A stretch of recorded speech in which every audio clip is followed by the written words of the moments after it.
I when I talk about liking Star Wars, I like the dark side. I tend to gravitate towards that. Um, but I will defend, like, I've always been a Boba Fett fan and Mandalorians. I'm the nerd that I read the books that didn't, necessarily weren't canon or anything like that, because I just liked Mandalorians. I liked Boba Fett. And I always looked at Boba Fett as a space cop.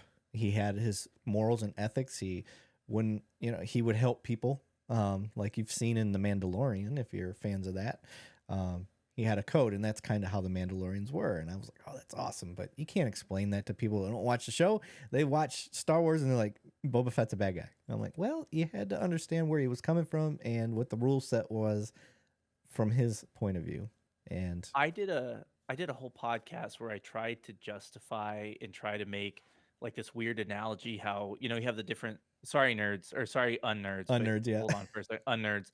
You looked at like the Mandalorians and they have all the different factions, and I'm like, we need to come together as cops. Like we all have all these different factions, and we're always kind of infighting and doing all this dumb stuff. And that's what the Mandalorians do. And we need a cop to get the dark saber and bring us all together, so we're kind of have this one mission focus, because it's kind of all over the place right now. Which Yeah. was, I don't know if I made a good point or not, and I don't even remember where I was going on this podcast. I might have been drinking. I tried to make it work. I don't know if it necessarily worked. No, you did, because I wrote it down, so it was making sense to me. I think I'm going to make a Okay. clip out of it. But Yeah. yes, in police work, one of the major problems is that we're very nodal. And for those who don't know what nodal is, it's we're siloed, we're individualized.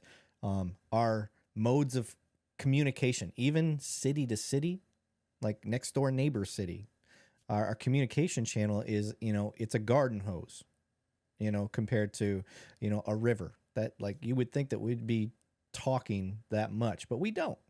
Um, and it is a technology is changing that.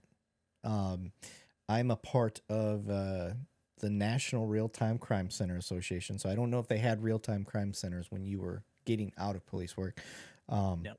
but it's a big thing now. I want you to picture like the TV show 24 or that movie Eagle Eye or whatever it is. Like, just picture a room with a bunch of screens on the wall and people sitting behind computers, like with 4 or 5 screens, and being able to look up information for guys on the ground while they're doing the job, with cameras around cities helping watch their back and scan license plates and stuff like that. So that's where we're at now. And with these real-time crime centers, we have the ability, with companies like Peregrine, or company called Nice. Nice actually got me this mic, and I always give them a little shout out right there. I put their sticker on my boom arm, but Nice and Peregrine, they're different. Peregrine is they give this ability to communicate. They take that garden hose and turn it into a river. So one real time crime center can communicate with the other one, which is really cool. So if you got something happening in your city, let's say a bunch of catalytic converters or stolen vehicles or whatever it is, all that information, if my guy happens to pop up over in your side of the town, your side of the city, it automatically correlates those reports and all the information you have on them. And it allows both cities to see that information, which is huge. So communication offline, let's say communication, like how we communicate with each other as police officers, as you were talking, bringing us together, and how we communicate on the job, I think correlate. And if our channels open up at work, if we turn that garden hose into a river where we're communicating a lot better with our sistering city, let's say, I think that is the first couple steps to start bringing us together as a whole. Because right now, the culture of policing is if they aren't you, they're inferior. Has that been your Oh, has that been your oh yeah, experience? dude, 100%. And we're all guilty of it too. Like, Yeah, you're on a call, like some guy from another agency rolls up, and you're like, who the fuck is this guy? yeah, yeah. We all do it. Like, Yep. we all do it. And to go back to the blue line, some of these anti-cop people, they're like, oh, they're organized against us. And I'm like, dude, I don't even know what the guy next to me is doing. Like, policing is so disorganized, and especially agency to agency, even intra-agency. Like, nobody knows, what the other foot's doing, right? The other hand's doing.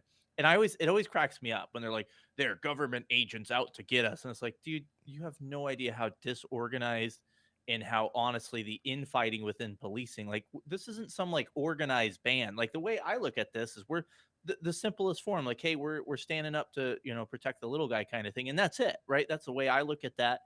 And obviously taking care of each other, the line of duty deaths and stuff like that. But where the blue line is kind of got, I think, crossed is you do have the guys that, I'm protecting you from the evil you didn't even know that exists, and it's like, dude, be a little more humble about it. Yeah. Like sit down.